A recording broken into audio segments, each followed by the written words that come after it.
Hello, my name is Linda Abraham, and I am the president of Accepted.com and the moderator for today's webinar. I want to welcome all of you to Highlighting Your Strengths in the Common Application to be presented by Whitney Bruce. Before we start, I just want to mention a housekeeping item. Whitney is going to ask several questions during the presentation and request that you raise your hand in response to her questions. You can do so by clicking on the hand icon, two icons underneath the horizontal orange arrow on your control panel. It should be to the left and a little above the words audio mode. Please raise your hand when you find it. Thank you very much. I also want to introduce Whitney Bruce, who will present Highlighting Your Strengths in the Common Application today. Since 1996, Whitney has served as Senior Assistant Director of Admissions for the University of Washington of St. Louis, an application reader for the University of Michigan, an Assistant Director of College Counseling at a private prep school in St. Louis, and an independent college counselor. She brings enormous insight and experience to the college application process and to our webinar today. Without further ado, Whitney Bruce and Highlighting Your Strengths in the Common Application. Good evening, I'm Whitney Bruce. Thank you so much for joining us tonight. I'm going to talk a little bit about the history of the Common Application, which is a form that is designed with students in mind, and it's designed to make your life easier. That said, it's that much more difficult to make yourself stand out, and that's what I hope you leave tonight's webinar with, a better feeling about how to do that. The Common Application itself has been in existence for more than 30 years. When it began, there were just a handful of college members, and this year there are more than 400 schools, both in the United States and abroad, that accept the Common Application. The growth of the Common Application in the last 10 to 15 years has been especially dramatic, as many of the most selective colleges and universities in the country have begun to accept it. A number of schools have gone even further and accept exclusively the Common Application as their application form. But regardless of whether the school has an institutional form or another application available, you should feel confident in applying with the Common Application form, because member colleges must agree when they begin using the Common Application. They must agree to accept that as equivalent to their own, and you will never be at a disadvantage for using this particular form over any other form in your application. Even these colleges, however, often have what's called a supplemental application, and that is an additional form that is specific to the college or university to which you are applying. You'll find both the general Common Application form and every single supplement required by members of the Common Application on the Common Application website, which is www.commonapp.org. There are a number of components to your application for college, and we will talk through each of them in detail. But to summarize, there's your counselor recommendation, teacher recommendation, your test scores and transcripts, your personal information, which includes your activities and essays, any supplemental materials that you might be submitting to your colleges and universities, as well as Common Application supplements. The first question that application readers are often asking is, how do you fit into your high school? What kind of environment are you coming from? And the person who helps set the stage for this is your high school guidance counselor or your college counselor. The guidance counselor gives the colleges a big picture look at who you are and where you're coming from. Is your high school large or small? Are many of the students going on to four-year colleges? Are students going on to highly selective colleges? What kinds of courses are offered there? Are there AP courses, an international baccalaureate program, honors courses, accelerated courses? When are they offered? Which subject areas are they available in? And then also, what kinds of things are you doing within your high school? Are you involved in some extracurricular activities? Are you a leader? Do people know who you are? Are you making big changes in your school building? All of those kind of macro issues are things that your high school guidance counselor will fill in the blanks on in the counselor recommendation form. At different high schools, different counselors and counseling systems approach this in different ways. Some counselors simply stick to filling in the most basic blanks on the form. This student is ranked number 12 out of 475 students, and they sign their name at the bottom. There's usually a reason for this, and it's usually the volume of college applications that they process and the number of students that they serve in their high school building. It is not uncommon to have a counselor have 500 counselees in a particular high school building. Some counselors can go a little bit further. They might have teacher comments on your report card that they can refer to get a sense of what you're doing in the classroom. Others will have the opportunity to give you a questionnaire or to give your parents a questionnaire that's asking for a little bit more feedback about what your goals are, what kinds of experiences have been important to you in high school. And other counselors will actually have a very personal relationship with their counselees. It's important to recognize that no matter how your counselor fills out this recommendation, the colleges and the universities really don't want to penalize an applicant for something that is beyond his or her control. So the admissions office will look very carefully at your high school to understand what kind of information they're giving out and use the quality of the information that they're sharing about you rather than the quality of the overall information that they're sharing about the school. The quantity of it is not important. A long prose letter can be very, very helpful in reading an application, but not having one is not going to put you at a disadvantage relative to other candidates who are applying from different high schools. Most admissions offices work in a regional system where there is a specific counselor in that office that is responsible for your high school, and it's their job to know how the high school represents its candidates when they apply to college. Excuse me, Whitney, are your slides stuck? No. Oh, are you advancing them? I just did. Oh, okay, because I'm not seeing it. Let me see, maybe it's just me.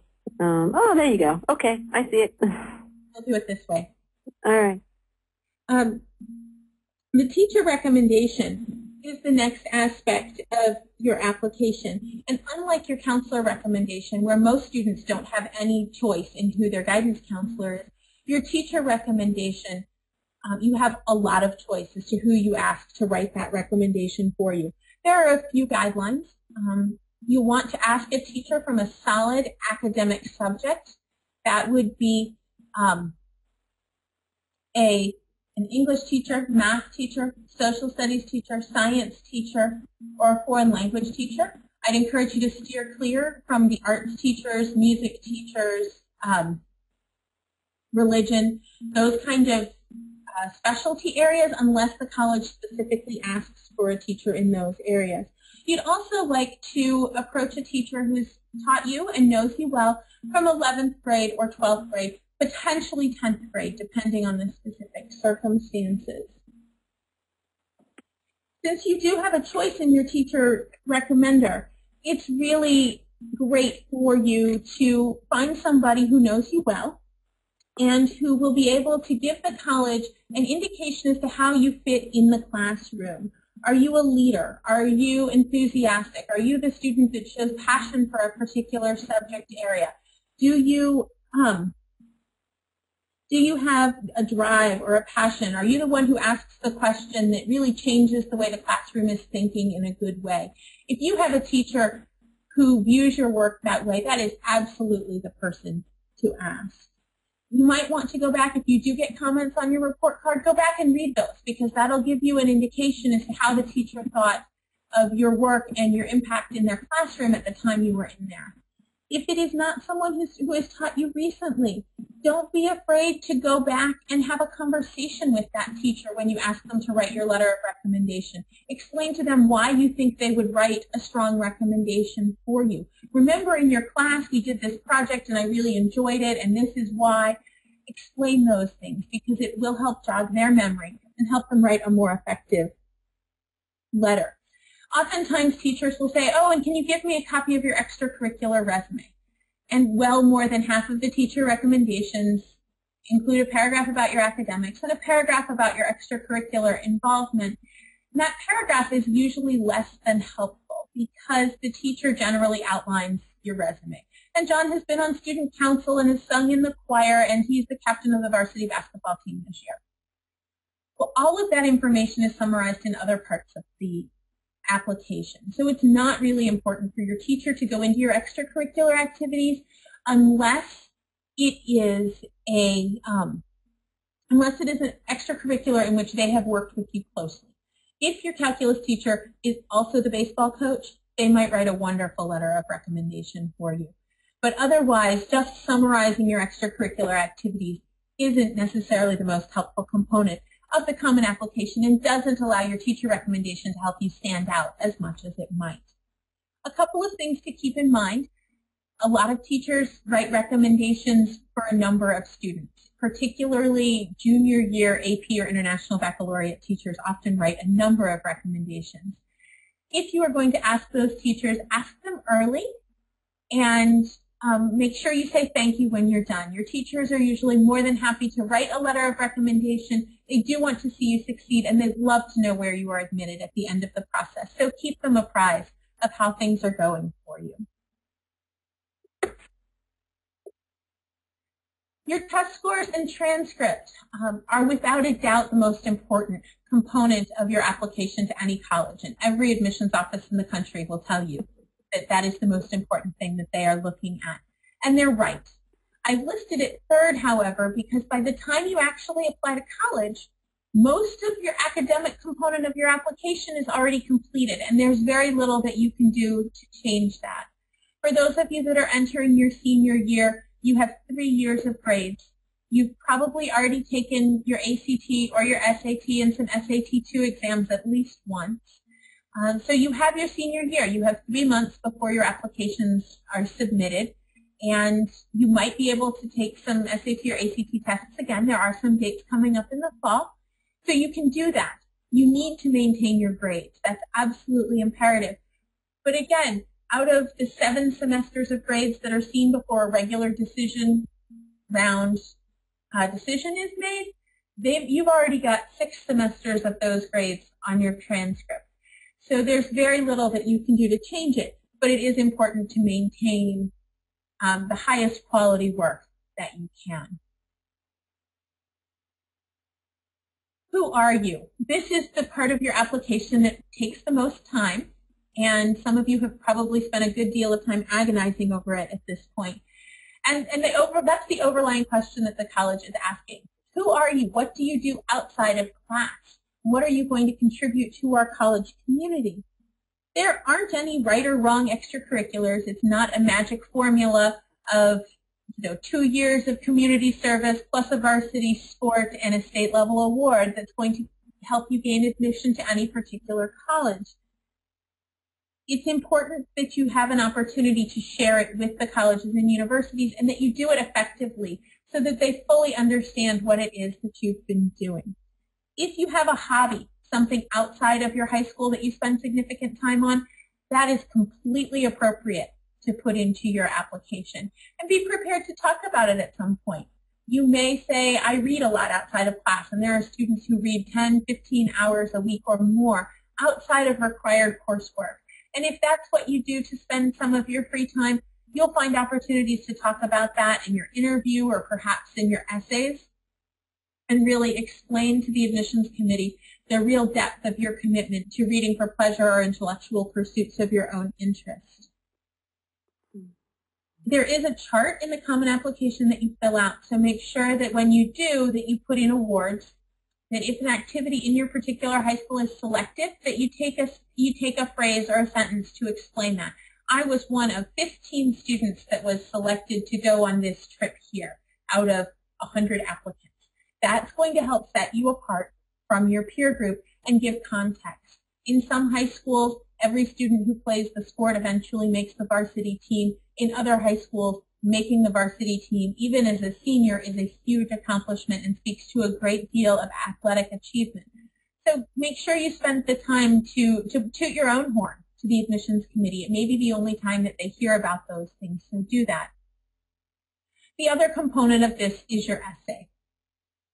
When I was reading applications once, I stood on top of the Matsada with 3 different applicants in a row. And obviously I remember it because I felt like I had been there in some ways. None of those applicants, however, did that effectively in their essay. And that was really the shame of their essays, is that they missed an opportunity to really stand out and to demonstrate their intellect and their passion and the experiences that had shaped them. They had each written what in the admissions office is often called a travel log. I went, I saw, I did. And they had not taken the time to share with the readers the introspection from that experience and the personal reactions to it, both in the moment and in the future, that made that a moment so important they wanted to write their college essay about it. So you want to make sure to do that. It takes time. It takes drafts. It is work. But when you put your own voice into it and your own experience and your own reflection, an authentic 17 or 18-year-old comes out on the other end. And that's very powerful, even if your topic is mundane. The common application essay topics are particularly broad. I think you could make an essay about almost any topic fit one of the 5 questions that they give you as a starting point. In fact, one of the questions is the topic of your choice. So obviously, what they want you to do is write about what you want the admissions committee to know about you. So make sure that you take the time to do that. I would encourage you to look back at the rest of your application and say, what don't they know about me yet? And then come up with the story that will help you show that side of who you are to the admissions committee, rather than taking the number 3, writing it at the top of your page, and trying to make an essay fit that question. For some students, starting with 3 makes an essay come out very easily. For other students, flip it on its end and try it the other way and see if you can come up with a story that's a good starting point for your essay. The best essays do tell a story. They've shared an experience or something that has happened and influenced the applicant. So make sure that you spend some time trying to do that. For those of you that are students, can you go ahead and raise your hand if you have already started your common application essay?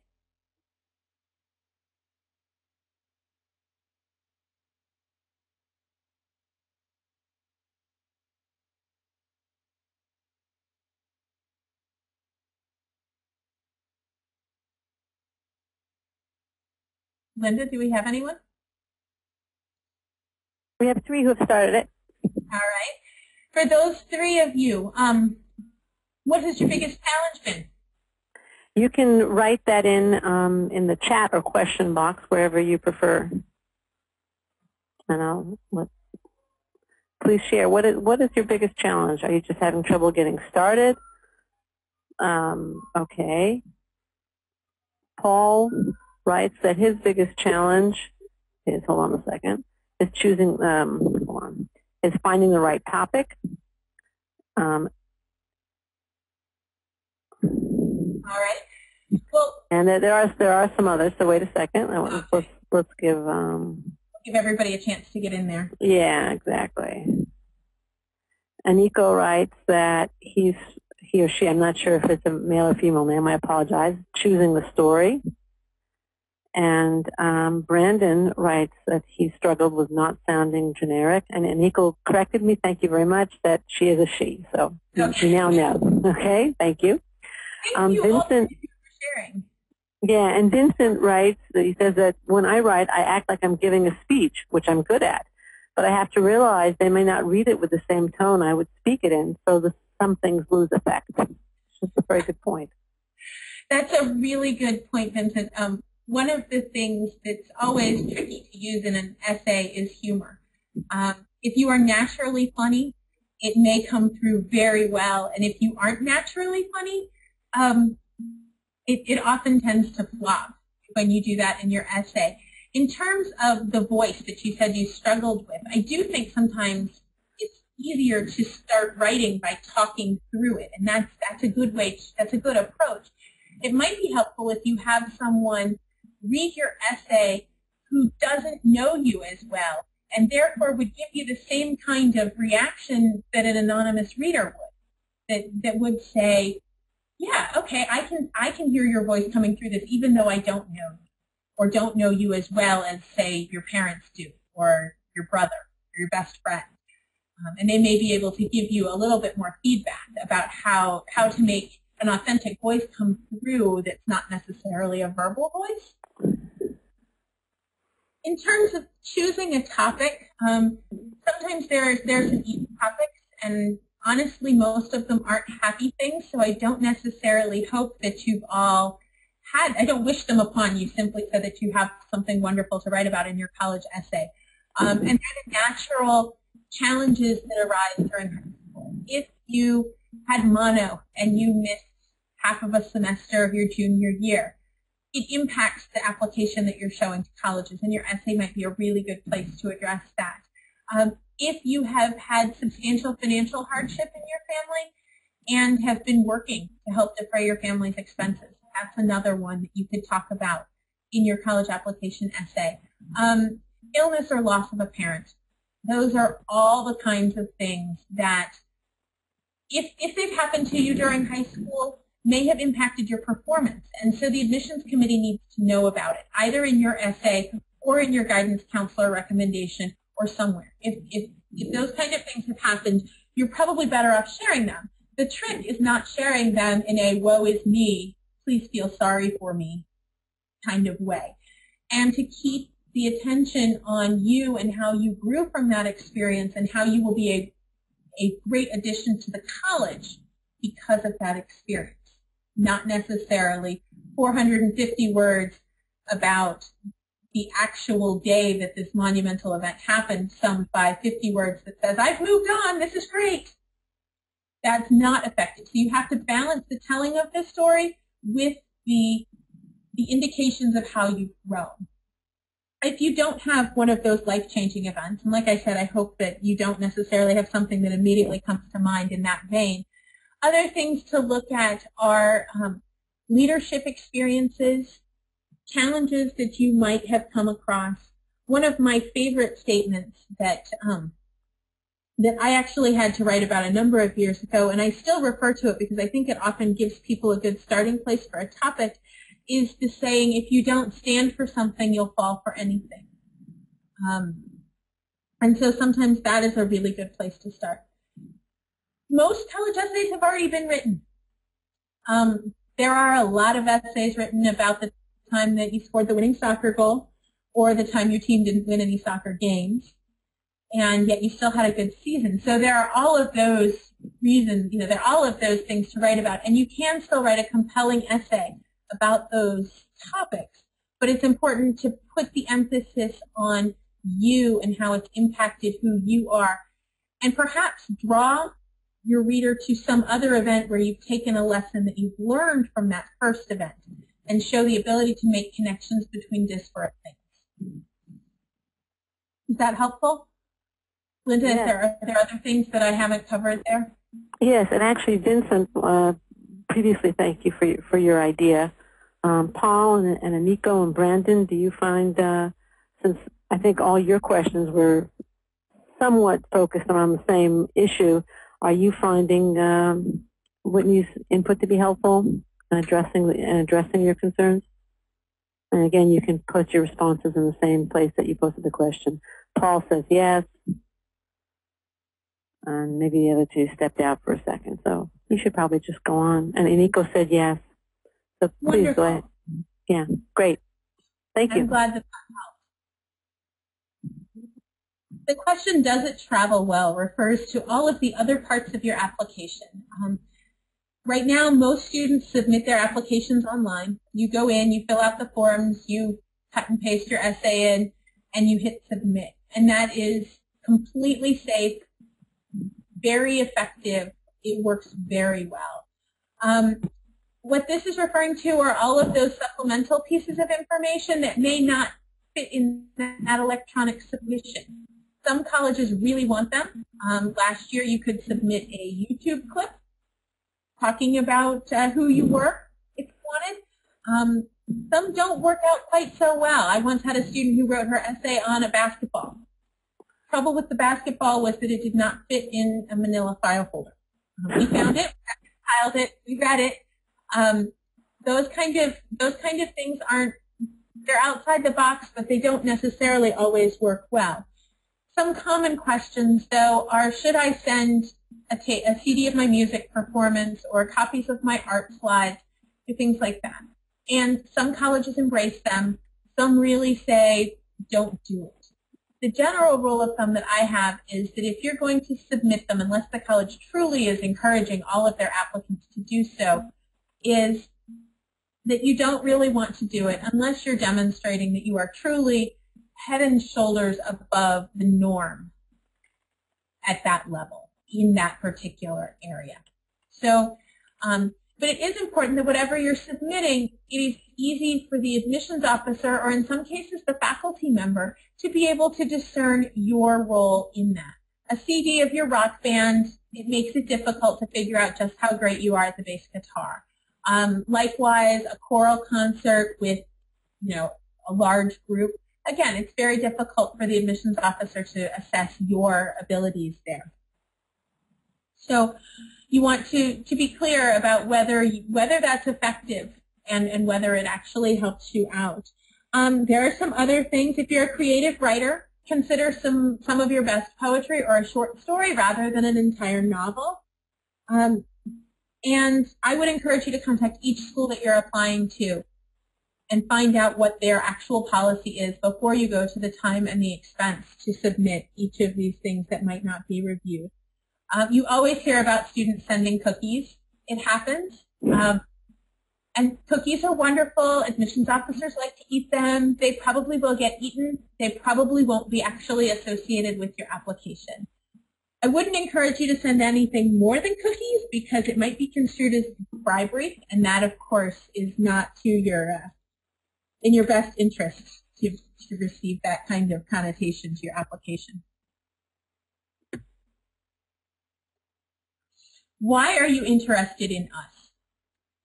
With the advent of the Common Application, a number of colleges, particularly highly selected schools, have added supplemental applications. And they ask you a number of questions about alumni relationships that you might have, additional test scores, various other things that they are interested in, specifically about their school. They also frequently ask you to write this question, to answer this question. What has led you to apply to Yale? And it's truly a difficult question to answer. So if you are struggling with it, I completely understand, because it's very difficult to have an authentic voice in this kind of question and not sound either contrived or like you've swallowed their course catalog and that you're spitting it back out at them. So think about your actual reasons for applying and think about the experiences that you've already had with that particular college or university. Have you had an opportunity to visit? If so, write about your visit. If you've met a representative from their admissions office at a college fair or in your high school, that's another thing that you can refer back to and talk to them. If you know students from your high school who go there, again, talk to those students about their experiences and pick up on the things from their experience that is most intriguing to you about the school. There was an essay that I read my first year in admissions, and I still remember it because unfortunately I was laughing at the particular student because it was very overblown. And I stepped off the airplane and the hot air hit me, and I knew that it was going to be a great day, and I knew that I was going to find the college I was going to fall in love with. And I got to the campus, and the grass was green, and the sky was blue, and the birds were singing, honestly. And again, that was just a little bit too much. So be yourself, but think about why you're doing this. And if you're having a hard time figuring out why you're interested in the school, you ought to be thinking about why you're actually applying to that college in the first place, and make sure that all of your ducks are in a row and you've got the right perspective on each school that you are applying to. Hopefully you'll have a number of choices come next spring, but you want to be happy at any of the schools to which you have applied. I do hope that this has helped you to understand how you can stand out, both with your essay, particularly with your essay, the explanation of your extracurricular activities, and in your teacher recommendations in ways that you can make the Common Application a little bit more uncommon and representative rather than just a series of letters and numbers on a black and white piece of paper or a computer screen. Here at Accepted, we can help you. One of the things that I do is help you edit your essays. We can start at the very beginning if you don't feel that you have a good idea, or we can start with whatever you have and work to make it your voice and stronger and better. And also answer questions about the general college admissions program, and specific colleges that you might be interested in. And this is how you can contact us. I'd love to take any questions now from either the students or the parents, so if you have any, please feel free to go ahead and type them in and we'll go from there.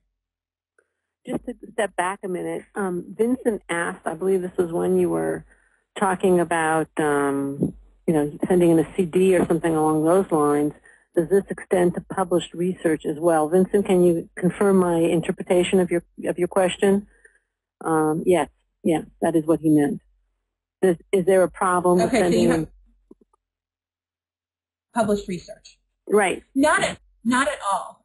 The important thing with published research, and I'm glad you asked that, is to make sure that, again, your role in that is clear. If it is an individual project, your role is clear. And an abstract or a shorter publication is better than 100 pages. Bear in mind that a lot of these colleges are receiving 20, 30, or 40,000 applications in a year, and an admissions officer may read up to 50 in a day.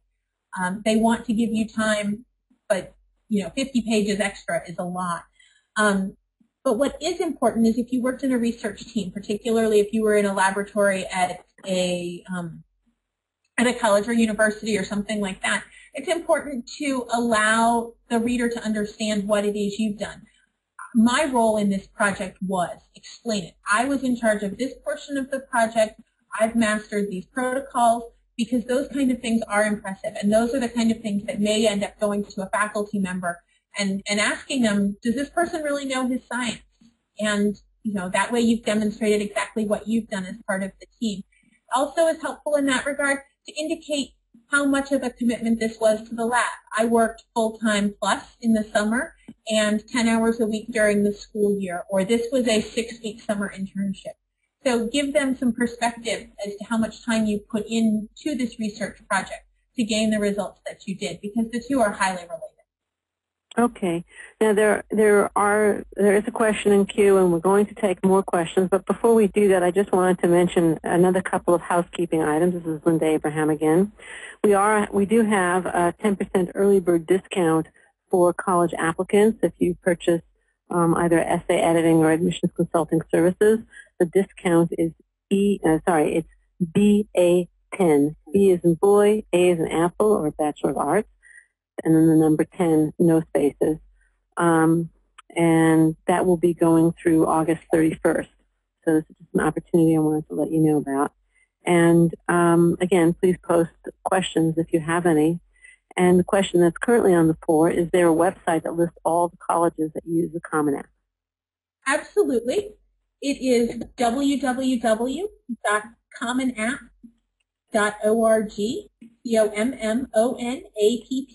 COMMONAPP.org, and you can search at the top. There's a tab that I believe says Our Members, and you can go down, and I think the fourth one down is a complete list. You can also search. They have a search engine built in, so you can search by location or various other things to find schools in your state or within 100 miles of where you are that accept the Common application. Okay, Richard asks, what about student resumes? How should this be included, or these be included in the Common App? You should certainly take the highlights of your resume and make sure that they are in the actual Common App document. So your most important extracurricular activities, awards, all of those things where they give you the spaces in the Common App, put the information there.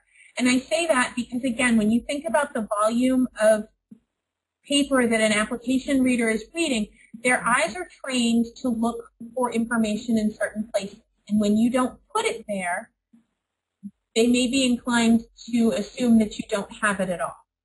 So make sure that you put it all back in there, and then unless you are told not to attach a resume, and there are schools that say, please don't send us one, you can go ahead and attach it as an additional document to the Common application when you submit it, and that's okay. But what you really want to do is make sure that it's very obvious what the activity was, what your commitment was, any awards that you won, and to be realistic about it.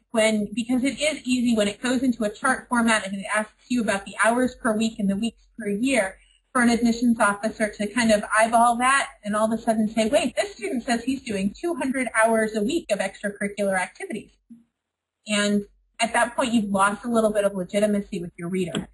So again, you want to draw them to the highlights, and then you can attach the resume in the back with more information and more explanation. And in most cases, that will be read and carefully reviewed. But again, you want to make sure that the highlights are right where the admissions officer is going to look for them and where it's easy for them to refer back if they're in committee, because that's the other thing that happens. If your application goes to committee, again, they want to be able to tell their peers in the admissions committee right away, look, this student was fabulous. He went to states for cross country and ran for school board. All right. The next question is from Paul, and that is there a suggested minimum or maximum number of extracurriculars to list on the Common App? The Common Application gives you a certain number of spaces. You definitely want to fill those if you have that many activities, but it's going to depend on what you've done and what you have to list. So don't make things up just to make sure that you've filled in all the blanks. Again, you may have done one or two things with a lot of depth and therefore done far fewer things in addition to that, and that's okay. And other students are going to be more well-rounded, and they may have more blanks to fill in. So it really depends on who you are. The key with the Common Application is that they do ask you to list those things in the order of importance to you. So they're not looking for a specific answer. There's no right or wrong thing that is most important to you. And a lot of students feel that, I'm shocked at the number of students actually who feel that they need to list National Honor Society as their top activity, when it's very clear as you've read through the rest of their application that that's not the thing that they spend the most time on or that they're the most passionate about. It's that they feel like that's what the reader wanted to see. And that's not true. What the reader wants to know is what makes you tick. And what you want is that opportunity to say, I enjoy scientific research and I've been working on these cellular mechanisms for the last 2 years. And you want them to pay attention to that. Or okay. I really love basketball. Here's an interesting question from Aniko, and I think it kind of relates to the idea of saying what you want to say as opposed to what you think somebody wants to read. She writes, I went to school in Hungary for 4 years, but did an exchange year on a scholarship in the U.S. Though it was only 1 year, it changed me much more than the 4 years spent in Hungary. And I also enjoyed it way more. Is it okay if I mention my experiences from that year in my application essays a lot? I've tried not to, but the most distinct experiences happened to me then. I would encourage you to write about that exchange year in your main essay. I think that there is so much that you can say about that year, and I'm sure you have wonderful, wonderful things to share.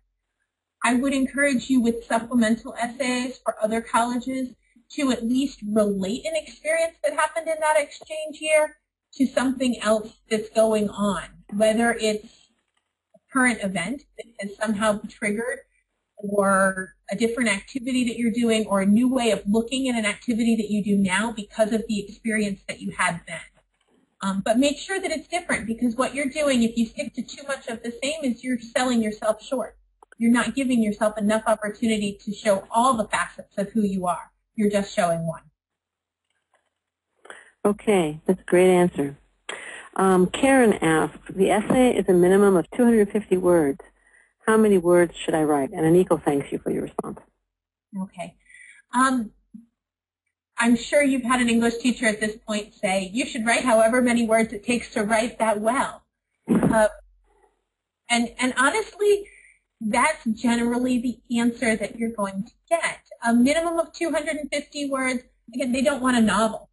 A lot of colleges will tell you to stop at about 500 words. It does not mean that they won't read word 501 and 502, but it means that if you've gone beyond that, you've failed to fully, you failed to edit well. And that's a college level skill too, that you want to be able to demonstrate, that you can tell a story and write succinctly and close it when you should. Less than 250 words, again, you're missing an opportunity to fully explore something and to fully share something about yourself. Okay, any other questions? One more from Vincent.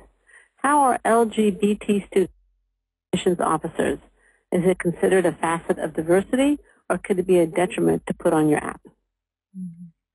I would say that most admissions officers are pretty open to hearing about all kinds of different students and all kinds of different backgrounds, because that's what most colleges have on their campuses. If you are applying to a particularly conservative college that's known for not being hospitable to those students, then you probably don't want to play it up. But if you're applying to a comprehensive college campus, you shouldn't have any problem being who you are, talking about those experiences that you've had. And you never want to do anything that is extremely inflammatory towards any one person. But lesbian, gay, transgendered students bring an aspect of diversity to campus, and counselors are happy to have them. You'll also find that at times schools will be able to use, if that's something you talk about in your application and something that you're interested in, should you matriculate, your name will be passed on to those student groups that you participated in high school. There's a box at the end of the activities that says you're interested in doing it in college, and then you will receive information from student groups that you might be more interested in when you get to college, and that goes for all of your activities. And that is helpful to you should you matriculate there as well. So I would encourage you to be yourself. And if a college is not interested in students with diverse kinds of backgrounds, you're probably not going to be comfortable on that campus. It's true, true. And Vincent also very much appreciates your response. Any other questions? Last call for questions while we're waiting to see if, here's one. Before I'll read that one, I also want to mention that we would very much appreciate your feedback. So on your way out, you will probably receive a survey. We would, again, just greatly appreciate it if you respond to the survey. Brandon has a question. What are your thoughts on test-optional schools? I fully support the schools that choose to do that, and I believe that they've chosen to be test optional because they want to evaluate students who choose not to provide those test scores. And so I would encourage you to put your best foot forward, whether it's submitting the test scores because you have it or not submitting the test scores because you don't want to. A lot of them have a large proportion of students submitting those scores because they've already taken the tests. If you are if you are well into the middle 50% for accepted students, you have nothing to lose by submitting your test scores. If your scores are a little bit lower and the rest of your application is much stronger than your test scores, your grades, your extracurricular activities, those kind of things, don't submit it. You have to believe that they're going to evaluate you fairly, or they wouldn't ask to be test optional, because it's not that students aren't taking the test. You've got the scores. You've taken the test. Last call for questions. Okay, I want to remind you again about our early bird special. If you'd like to work with Whitney on your essays, please just request her in the comment box, either on your order form or our registration form. If you'd like to talk to us about what service is best for you, you can contact us at www.acipit.com/services/register.aspx. You're most welcome for the presentation. Brandon has sent a thank you, and we want to thank you for your questions and your time in coming today. So thank you very much. We've enjoyed the presentation. You've asked great questions, and we'll let you know about future presentations. Good luck with your application. Bye-bye. Good luck, everyone. Thank you.